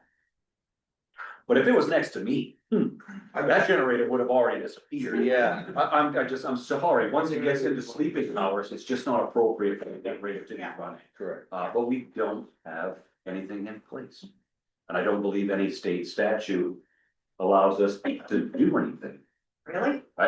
It's not a disturbance of the peace after 9 o'clock. I mean, that'd be just like, Well, we have an ordinance Is the generator on state property? Ordinance for. that, Right? I wanna say that's neither here nor there for us, because we have to look at it like it was any property. If my neighbor decided to fire up a generator and power his home that way, it's basically okay. but why would that, cause back to what we can do, when the train went through, couldn't stand there and say the train can't go through. middle of the No, night. you can't, but the someone train having a went. generator But it was 24/7 is beginning. different. But I mean, other things in different towns make noise all night, like mills, the damn is out. They regulate it, so. All of it is, Oh, right? The I amount of can't. light that comes off a commercial property is regulated. That just started, right? Running. They just started the new one where if your house light, outdoor light stretches to your neighbor's property, you can't run them. So they do regulate. We can't run heavy equipment There's at light night. pollution. 11 o'clock, they make us shut it off, no matter where we go. You don't wanna be these people that overstep and tell everyone what they can do until it's a problem and someone is really left helpless. I mean, there you have multiple residents that can't do anything about this generator running all the time. What can we do here right now? I don't think we can do anything. It's in front of us, to say, what are our options? And is it something that the board feels that we need to intervene? Because I do feel for people that are stuck, and for the residents that live around this, they're stuck. You have no choice but to listen to this or take matters in your own hands, which I don't condone. I don't, I mean, I can't say that you should, but I would be. Doesn't condone it, but it would happen. Everybody needs to sleep. Have they been approached? Correct, you gotta have private time, right? Quiet I time, private believe time. that they have been approached. Yeah, so let's put a round on the optics. Okay. Bad neighbor, right? But these people have had their electricity shut off because they Yeah, can't afford to pay the bill. And so instead of paying the bill, or changing the name on the account, they've swung an extension cord out the window to power their refrigerator and essentials in the house. I approached the landlord about it and he said, what am I to do? And so that's Kick them out. the balance, that's the other side of it. But like, that's gotta be from the fire department. They're gonna be having stuff catch on fire, because I'm guessing they're not electricians. Maybe when it and caught doing this. on fire, but it really. It's gotta be a hazard, Sometimes like, honestly, like, if they can't, If you have, let's not say that, but you're on solar, because you're on grid. You didn't wanna run the line way back 100 yards off the road, so you've got solar. Well, there are gonna be days in the winter where you don't have enough electricity stored, and your generator's gonna run for days. And what are you gonna do, have a problem with them too? There's four sides to this. Yes. Yeah, I run a generator, of course, I'm sure Sherry can hear it from. yeah. You know, but what I'm saying is, I don't live as close as you probably Yeah. across that whole down there, I can't. Right. Super close proximity. Yeah, I do. Yeah, that's- It's. You're 100 yards, like you're talking How, about. how do we differentiate between what's okay and what's not? Every one of our town buildings has a generator. I'm gonna leave, it. You guys need a raise. You're gonna have to stop. We appreciate it. So so that's why I brought it up. I really felt for these people. Yeah, that's. I don't wanna say that I'm gonna touch this issue. Because that's not fair, really, so. But I would. It's not like it's like a, it feels risky. Honestly, it's not like a Generac that's like put in there and done. I mean, it's like a portable, someone pouring out gas. Oh, they do. The only leg we have to stand on here is the noise. I don't care about any of it. If you wanna burn up in your house, cause go ahead. I just, it's when you are disturbing everyone else, where it Let becomes a me problem. ask, is there kids in this home? I don't know. Cause, you know, the well-being of the children should come into effect here You too. make the. And CO2 issues, possible fire, possible electrocution, that should. But be that- looked at too. That's all possible, but that is a code that we don't enforce. Our fire department doesn't do building checks. But I would say you started on that, all of a sudden someone's got a camp up on the river, and that's what they use. They go camping, you're gonna shut that one off too. I mean, you- Zoning type of It's so, thing. how do you, right, how do you, and what's acceptable, is it, when it becomes, Noise nuisance, I think that's when it becomes, like, when you are that close, it is a zoning and noise yes, ordinance. so I have to say, it's between these hours that they can't run, cause everybody's sleeping, and that's not fair. Well, that ain't But I gonna, actually thought that was an ordinance, so I guess it's not, but I would. It is in other places. Oh, I mean, yeah. like, I know in Markville, like, we can't have trucks going into living before 6 a.m. because they have backup beats. That's So right. you can't burn a truck before 6 a.m. and you can't do it after 9 p.m. It's like, that's Yep. what Markville does. That's a town ordinance. Yeah, there's no beat, I- no The only remote thing we beats. can do is something right here, that is. an To ordinance that- create a town ordinance. Yes, yes. yeah, but how long is that gonna be for? Oh, I know, just because it's gonna take a long time doesn't mean we shouldn't act, right? Yeah. That guy has a problem every day, right now, and every day we kick it down the road, it's still a problem for them. I don't hear it in my house, and I sleep just fine, but it doesn't make it okay that they don't, so. But I mean, I know, even if we did something here, you're talking here, right? If we made it tonight, yeah, it would get voted on in March, right? yeah, that's no time it's gonna go either. Like. No, If people gonna say, what do you mean I can't run Like, up? could there be a safety concern brought up to that landlord, make the landlord feel the pain to enforce something like that? I would like to say yes. There's other people in this. What would you do if Full it was- one apartment, huh? Yes, there's multiple people. So, all right, so there, you're right. So what do you do with your rent? You pay the rent, pay the. I mean, I personally, I do, yep, we So take. you don't get in You that. put it into the deal, right, so you take care of it, you don't think they're gonna freeze up. Right, but again, actually, but not all my properties, right? Some of my properties, we have everything included, and other ones we don't. Yeah. So it's But it's it, not like it used to, that CMP doesn't stay with property, it stays. with the I think person. that it's right on our downtown walkways, like, I mean, it's not just a noise problem for the people who have to live next to it, because it's in a multi-family unit. It's also in like our downtown, we're trying to vitalize, and it's also a walking path, like that's. So where's the generator? Honestly, like, I feel for the situation, but it does read a bit fresh. I mean, I can remember that Yep. people lived up. Trash is not illegal. No, it's not, and honestly, it's gonna be one of these things that is almost, it's just a pain for you guys, right? I mean, Somebody's gonna call and say there's a generator running. Right. and here, How do you say, you know, there's an older person in there and it's running their oxygen? but, yeah, I mean, you know, you start into the noise, Kicks. I mean, them red lights when the trucks take off in the middle of the night, that's just as much noise. 10 o'clock at night, you can't have Wait, that. wait. Yes, there are other things that make noise, but a generator is non-stop, right? It's not like a truck that passed through, woke you up momentarily and you drifted back to sleep. It's a generator that runs. I believe these people are sleeping in the guest end of their house because the master bedroom abuts that wall. If I have to move bedrooms in my own home, that's a problem.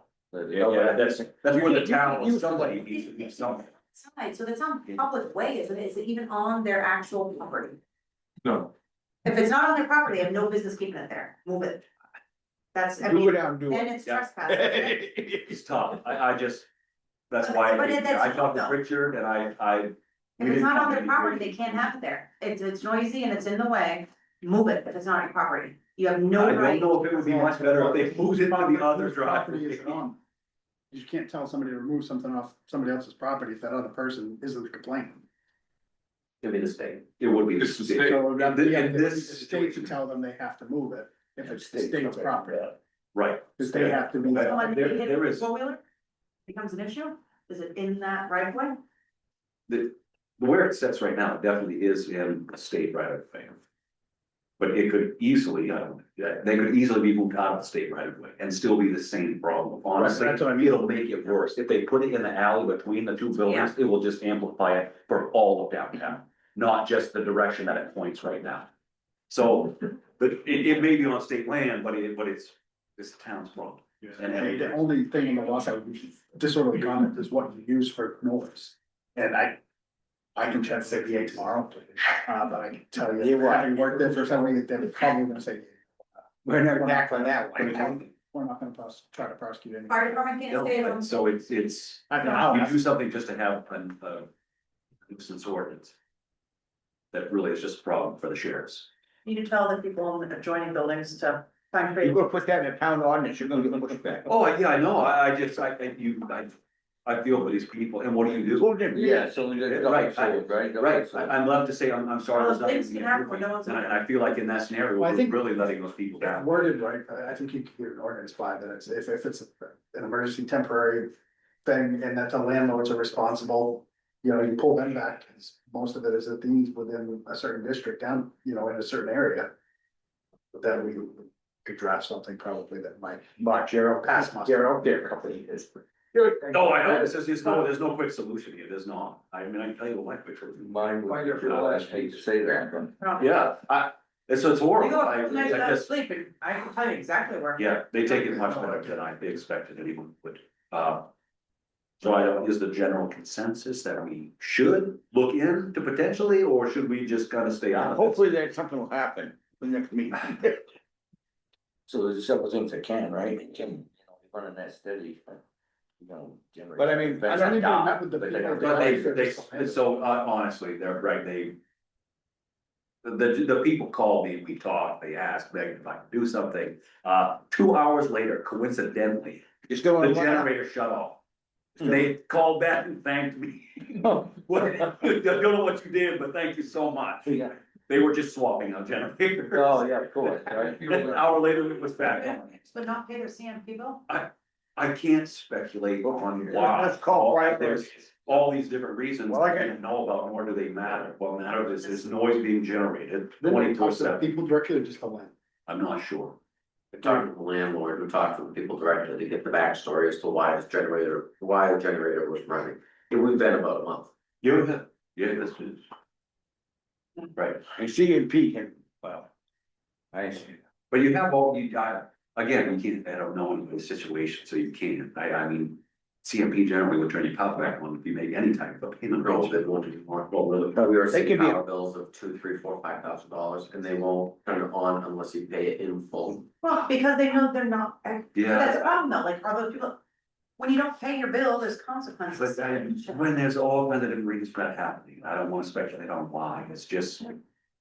What are you doing it so, I feel like we ever can't not do something, that's not fair either. not I right, don't feel for the problems and why it's caused this and why they're running it, but. It's like offer to loan a truck to neighbors. Just kidding, I'm just kidding. these people's simplest solution would be to offer them an extension cord from their own. so that you could sleep. Right, I would be back in my master bedroom and I would power your phone so I could sleep, but that's me, if I didn't. But then something happens, right? And then, Yeah, oh, I do, oh, God, I know, I didn't have a solution for these. and it kills you, you can't, right? Oh. So I don't, Isn't this like how that big fire at that building in Skowhegan happened, like right when you go up the hill, like you're heading up towards the hospital, like across from like the red bar, that thing that went up, isn't that plugging in some stupid stuff, something similar to that, the entire thing went up? I don't know. Electric skillet or something, yeah. Yeah. Something stupid like this. So I don't know, I don't know what the right path here is, or how to help them, or how to help anybody else that would find themselves in this situation, because it could be me next, or you, right, Todd's neighbor could decide that, hey, man, we're gonna live in the camper and power 24/7 with a generator. And there's nothing you can do. Cause I mean, a few years ago, where the house by the school down there, then people there had, all one summer had a generator going there, really. There wasn't, what was that woman's name? And after a while, I mean, and Yeah. because, I guess some neighbors just didn't, I'm not surprised, some of those neighbors, they didn't, if it's walking down there, they. Oh, right, okay, yeah, yeah. But what's bothers some people, I mean, Sometimes I could sleep over the steering wheel of a neighbors tractor. gotta duke it but out. some people can't sleep. Man, all of us after dinner, we was paying, sleep over the steering wheel of a tractor for an hour, with it running. Yeah, Start but to some take people- fish and Indian spices and smoke them out. Yeah. a few lists it's worth Find their having Achilles heel. Richard look into or pursue. I know Winslow had an ordinance, it was like, Oh, I think it was a all- nuisance, it was a nuisance ordinance. That if certain utility, you know, like if the police get called there to the same place X amount of times, or different things like that. That they could force the landlord to force them out, there was something, don't quote me on it, but I know they had one. Something to that effect, so if the police are constantly getting called there, it goes to the landlord, then they would turn. Non-violent like that, I mean, And even, you know, if it's noise, things like that, I mean, we'd have to look at what the ordinance was. I know Winslow had. I know I would. 2 or 3 nights, you're gonna get It's violent considered- I because think you're it's called exhausted and nuisance. you're pissed and you're gonna Right. do something stupid like blow up someone's generator because you've gone to the point where you've Right. You You know, want to prevent that. gone nutty because you Yep. can't sleep. So maybe we just have you look at compare, I don't wanna waste your time. You're the bad guy. Yeah, So I don't want you to speak for the agency, but if we adopted a nuisance ordinance. Is the sheriff, do you believe, would the agency allocate resources to enforce this? And then what are we gonna do, set time limits so you can run the generator for 12 hours or? I don't think it was that, I think the way, we have to see what Winslow's was.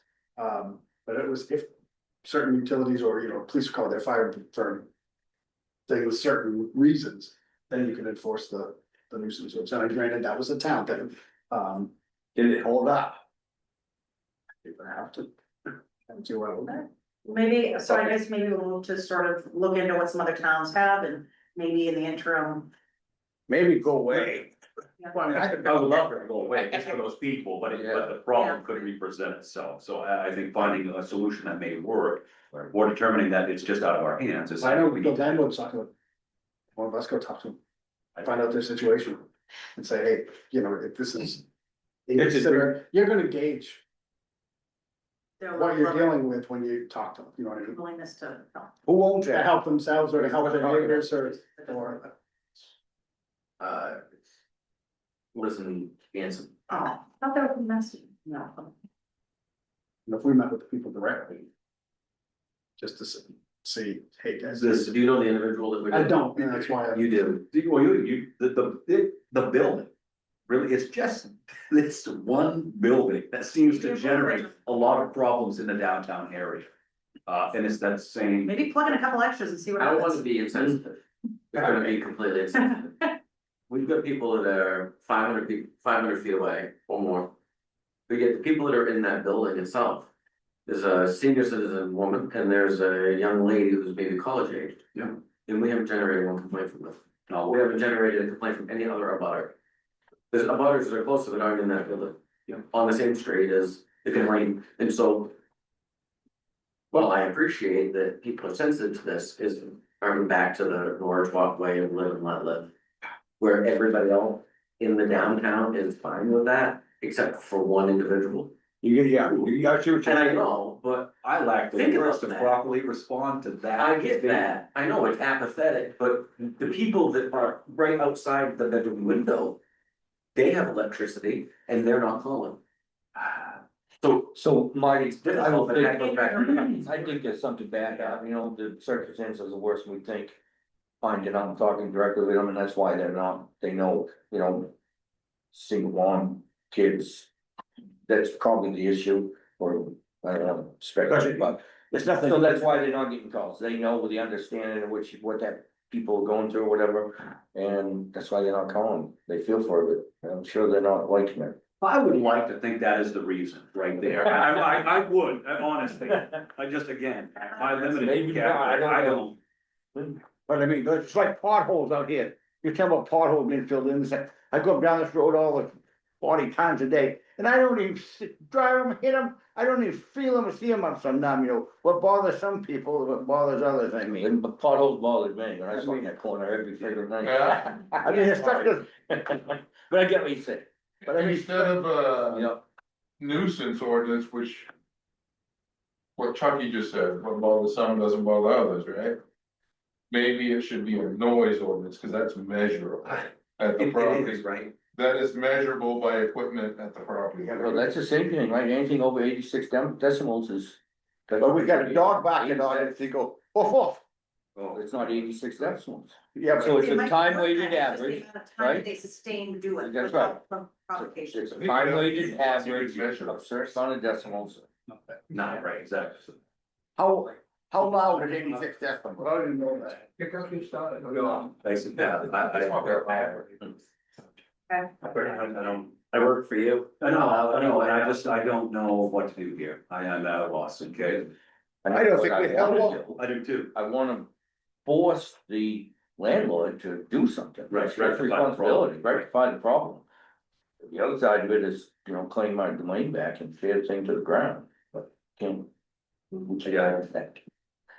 I don't know. Do we have him look into other noise ordinances, and what they apply to? I mean, in the same sense, I mean, do you want a contractor starting work next to your house at 6 AM? No, they can't. Right, I think like Waterville, I think it's at 7 or something, I think, there are towns that have that, and I'm just, is that all part of it? I mean, is it a noise ordinance, and what should it cover? From a generator to my showing up to your house and waking Ron up at 5:35, because, well, I was up and I decided to start work, but everybody else in the neighborhood's still sleeping. So what is appropriate times to be making those kinds of noise? And you hate to be those. My teenage self would not like me, but honestly, I mean, people like a piece of quiet. It's such like a specific one-off thing that's happening to change everything that we have over one crappy thing that's going on right now. It's like, yeah. Drag everyone into it, you're talking about. Well, it's where do you draw the line? Where do you go with it? Plain cleaner, have they gone right to the person and asked them like, I can remember a few weeks ago, you mentioned, you got a neighbor that bothered about your trucks leaving too early in the morning. Saturday that morning, person calls all the time, but so you don't like that, I see. did I ever bring it up? No. brought that up once. Well, you brought up, It just no, goes to- you just said how we didn't like you. Right. He And that's didn't- he next to didn't a want to do commercial anything about property, it. right? And that's next to a commercial property, right? Because technically, like, his yard is commercial, you know? So Would you how like, much do you do or how little do you do, right? would you like an ordinance saying you could, your truck's gonna leave till 7:30 in the morning? No, you wouldn't like that. I mean, Right. Right, so, right, there's a fine line, both that thing, you're helping some people, and causing problems for another. Complaints, but just to clear that up though, Chucky, not from like the people around us. There's a person who's like a quarter of a mile up the road, didn't want us driving on the main road of River Road, the trucks. Actual legitimate traffic, like that's completely different thing, but that's beside, like, but that bothers that Plus, person. it's a. But like every other It's that tree, ends, right, you drive by, it's gone, drift back to sleep, whatever. Right. This is nonstop. 14 hours that we should be able to control, right? Right. 9 o'clock to, I don't know, Right, 5 AM or whatever it is, you know? 7 to 5, or there should be something we can. Well, we do have some something. rules with Jake breaks at certain times, don't we? We do, No, we don't. well, we don't. don't, Yeah, we had to get rid of it because we said Jake breaks and sign, and that was, copyright They register us, yeah. Right, if you notice everywhere else you go, it's engine brakes, Yeah. so it's not vendor specific. But I guess, How you gonna enforce that? all for nothing. Yeah, that's the thing, comes you back to- don't enforce that either, you put a sign up and hope people abide by it. No one's standing out there saying, all right, you know, he's using the J brakes and it's, you know, 9:15, The but. best method of I get enforcement was to call waste management Yes, or Poland spray, Yeah. and then they put them in the penalty box, or they say, well, what are you holding me up for 15 minutes for? And they say, well, when you came down that hill in Norridgewock, you should have used your engine brakes. And guess what? that is Get gonna them be the called. best tool in getting that fixed, or better. Mhm. Okay. All right, so I don't think we have any, like, we've got, Do we have him look into other ordinances? yeah, look at Winslow, since they actually have one, that's some local ordinances, that would be So, the, yeah, It's not gonna be just see what it does, they're gonna include. gather where we're at. There's nowhere to put pressure on the landlord. I was ready to talk, I wrote my generator. Hey, hey, hey, I mean, electricity is right. I better not hear it.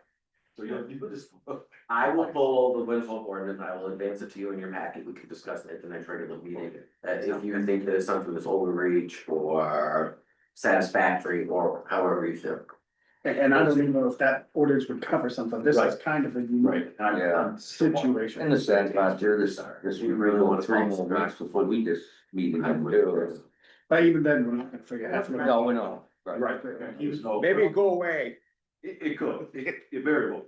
But I think the No, landlord is the one, it's an apartment building, it's not like it's a standalone house. Right. The landlord's gotta have some responsibility here, I agree. in my opinion. And maybe that's where we wind up, but we'll have him look into it. Then we're gonna double your taxes unless you kick that guy out of it. You're right, so that's right, that also, right, that ties right in with our property maintenance ordinance. Do we want to revisit that at all? Sorry, just one sec.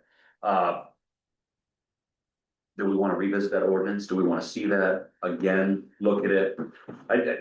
I would say. It's just like the community engagement position.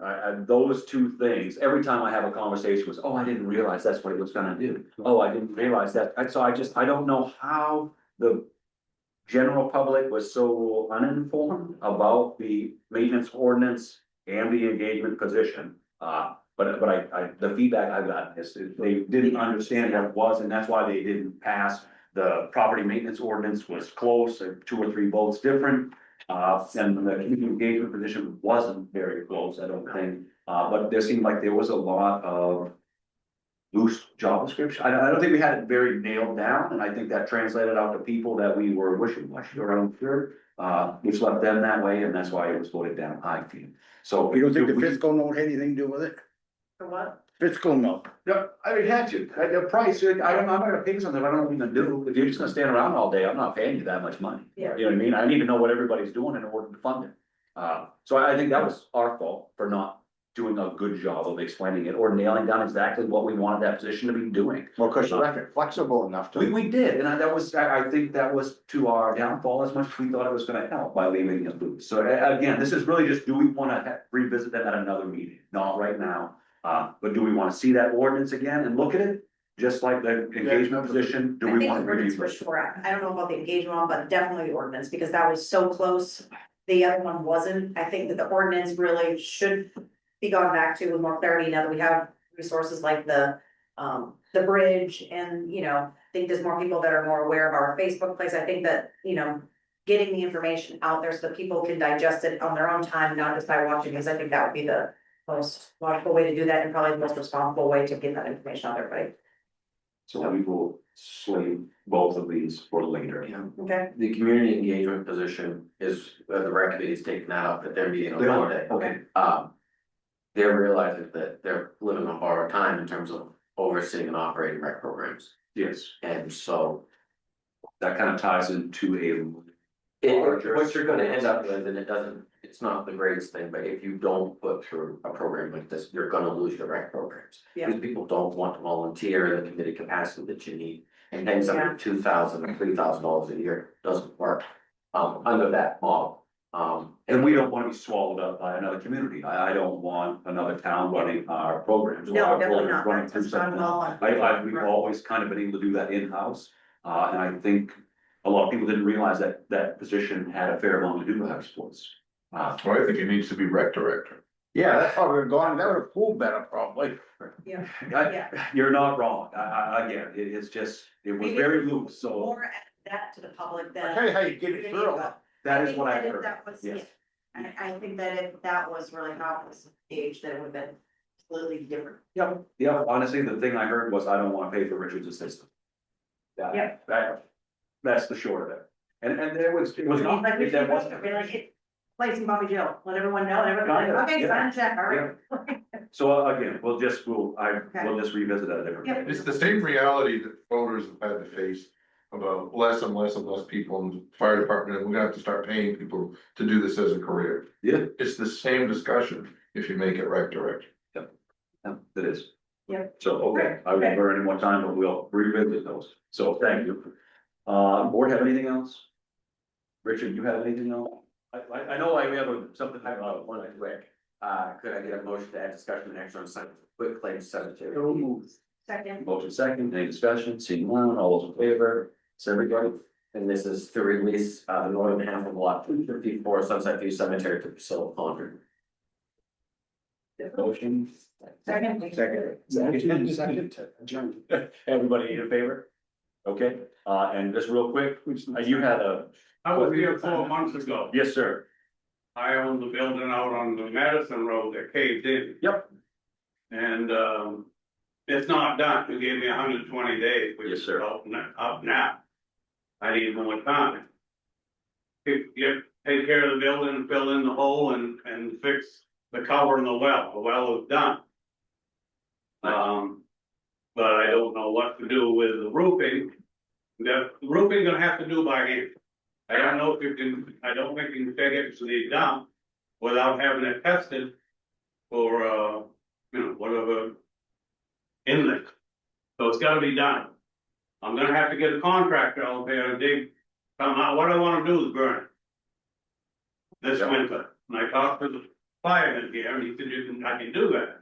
I've gotta get the fireman to go out and look at it, make sure everything is legal to burn, and then I can burn it, because I don't even need the fireman there.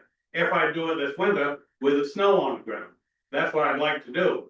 Right now, there's bamboo all growing around it, you can't even see the building. just look the other day. And I don't wanna burn it in the summertime, because, well, all that bamboo, one thing, all that bamboo around is not a good idea. So, Thank you. I've gotta get a contractor and after I burn it, to haul that stuff out of there and haul gravel in or whatever I can find, cheapest stuff I can find and fill that hole back in. I just need more time. But you've got, there's places right here, right on Main Street, you got a building that's grass is 2 feet high. You got trash on the lawn and trash on the porch. We Up do, on, Yes. Stanley Drive, you got the same thing, you got a driveway full of cars. You got trash on the lawn and trash on the porch. Yep. There's a foundation right in the middle of town here, concrete foundation. All open, kids play on it. I've seen kids there. My boy and I have a boy with Down syndrome who lives in town here. We walk 2 or 3 times a week in town. We walk in Scout Higgins a couple times. We've tried to walk 5 miles a week. Anyway, I've seen kids in there playing, there's graffiti on the walls. I mean, they can play on top of them walls, no problem, but it ain't very safe. And that's right in the center of town here. yep, some of the ones you mentioned, I believe, are under our ordinance currently. I mean, I can't tell you where they stand. Nobody's doing anything with them. My place is 3 miles from town. Matter of fact, exactly 3 miles from the bridge. No kids have been around it, no kids live around it. I haven't seen any evidence of any kids being around. Any adults in there, they're in there looking to steal something. So, Like I say, I need more time. And I told you before, I have some medical issues. I've had 2 heart attacks. I have Graves' disease.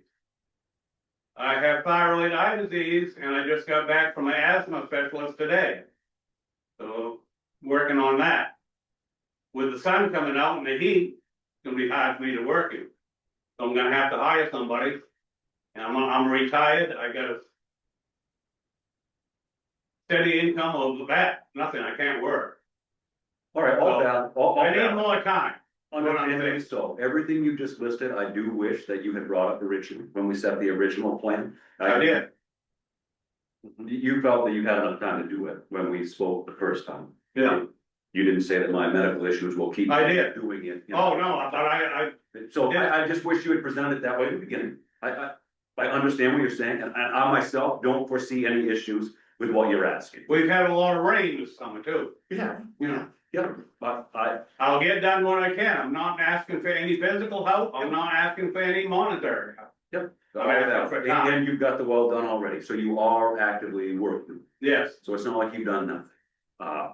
So for myself, I don't see an issue, Yeah, I think we just, especially if the fire department's gonna check Yeah. everything, make sure it's legit to burn. I've already talked with him. continuity across all situations and all circumstances for people in the same position. Yeah. We do have to have sort of time bound set things, and it's not to make things difficult, but it's just to make sure that there's like equity in how we're dispersing this type of, plan set forth, and Yep. granted, like.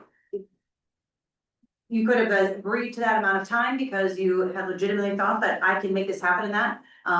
You just made the comment about get to it when you can. I think we just need to tighten that up so that we're not in a spot, and not your situation, but further down, they're like, well, we told him you can take whatever you need. So now we have no way of enforcing any sort of timeliness with something. So I think we need to, not to bust your balls or anything, but like we need to set a time bound. Yeah. And you didn't proactively come in on your own, it's not like we summoned you to come in, you came in to keep us in the loop, which I appreciate very much. And I think Ron is probably right on, that we probably just have you Just come back in again in maybe 3 months and update us, that you know, you've either found a contractor or you're having Yeah. problems. 90 days. I see no issue with this, does that No, work I for think everybody? either. I just think we just have to like set something just so Yeah. that we're creating. a precedent for how- And then an update in 90 days, Yeah. we can rewrite. If something happens, life happens, shit happens, like, just keep us abreast, not wait until, all right, your 90 days is up, then you come in and tell us, but like, if we know something proactively, then we can be like, all right, let's adjust and do it versus saying, we gave you a timeline, you're like, nope, and we do it. I think it's just to make sure that we can Communication. set something, yeah, like, we're just sticking to what we're saying we're trying to do. You don't need anything official on this? In fact, I do, because, and I'm gonna preface this, I'm sorry, I'm out of order, but the deadline for cleanup was tomorrow. The deadline was accepted by the property owner. This is not a primary residence, it's not a primary property, this is a secondary property. The only thing that's happened on this property in the entire time that the owner agreed to it was to cover that well. There has been nothing done. And the discussions about, well, I'm gonna do this, I'm gonna do that, we've just told them we need to get a contractor to do this, do that, fire department's gonna do this. So it doesn't require self-doing, from the view of staff. The code enforcement officer was directed to go out and review the property, which they did, and noted that nothing had been done and the property continues to deteriorate. So I state that for the record, not to dissuade your decision, but understand that very likely in the next 90 days, when we reconvene, that we will have the same exact memo, except there is no well to cover over. And we will still be looking at the same dilapidated building, in additional excuses, and that makes it more difficult for staff to enforce violations. What, With all understanding to situations, we had this Yeah. conversation, as the Yeah. property owner stated at the last meeting, and there was accommodation granted. You have been very generous in setting initial what are, I mean, deadlines, and I think that you need to set standards, not just come back and talk to us in 90 days. Yeah. You need to set a threshold for what your expectations. like a timeline of checked. What do you want to see Yeah, in like 90 X, days? Y, and Z has to be done. Because candidly, you're not gonna see anything if you do not smooth the needle, with due respect. What do we have in place for these parameters not being met in the timeline that we give out, and we decide not to do an extension? What are the ramifications of non-compliance with these amended rules that we? We then move to secure the premises, and we've remediated ourselves. And then we send a bill to the property owner for the incurred expense. And if that's not paid, then we levy a special assessment against the property, which is in essence a supplemental tax bill, which must be paid first, before, and then it would go to lien. That's what happened on 12-14 River Road with the old beehive. Okay, We went through this process, it's a different process now, but that's what we did, the town ended up doing it. And then we issued a special assessment against the property, we cleaned it up, and then we're paid full for that. So do we then want to just express that we want to be cognizant of extenuating circumstances and hoping that past performance is not gonna be what we see in the next 90 days, but if so, knowing that we're being transparent, that if in 90 days, nothing's happened again, that's where we're going? Does that seem fair? Like, there's no surprises, there's no like, we're giving you the extra 90 days, but like, if you don't do anything, then that's happening. Like, I think that just, Well, right now, he's gonna try to make plans to burn it for this winter. Okay, clearly that's not gonna be able to happen until November, December, is when we're gonna have snow enough to burn the building.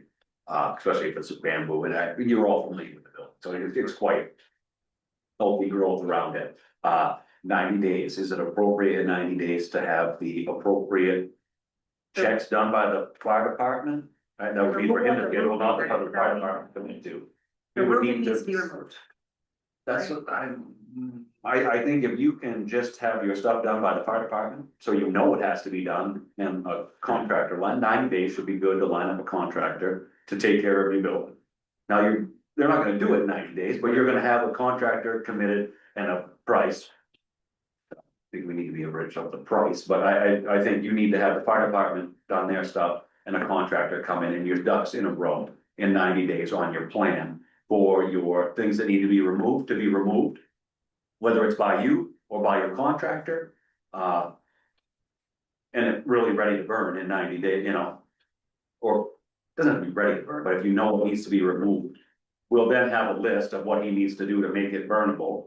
And again, you'd get another 90 days to prep that and. What about the fire department? You said something. So you were saying that the fire department needed to come in and tell you what needed to be. Inspect it, yeah. Inspected, so in 90 days, as long, again, I don't speak for the whole board here. I think that in 90 days, it would be appropriate if you had the fire department come and tell you what needs to be done. So that when you come back here in 90 days, you can say, the fire department said it's good to burn. Or they said, I need to remove the shingles and the insulation on the Yeah, I inside. got it. But the plan needs to be in place to remove those things if they aren't already. By the Yes. 90 days, they either need to be gone, or there's a plan that you have written out that states how it's gonna be On the gone. contract. Yeah,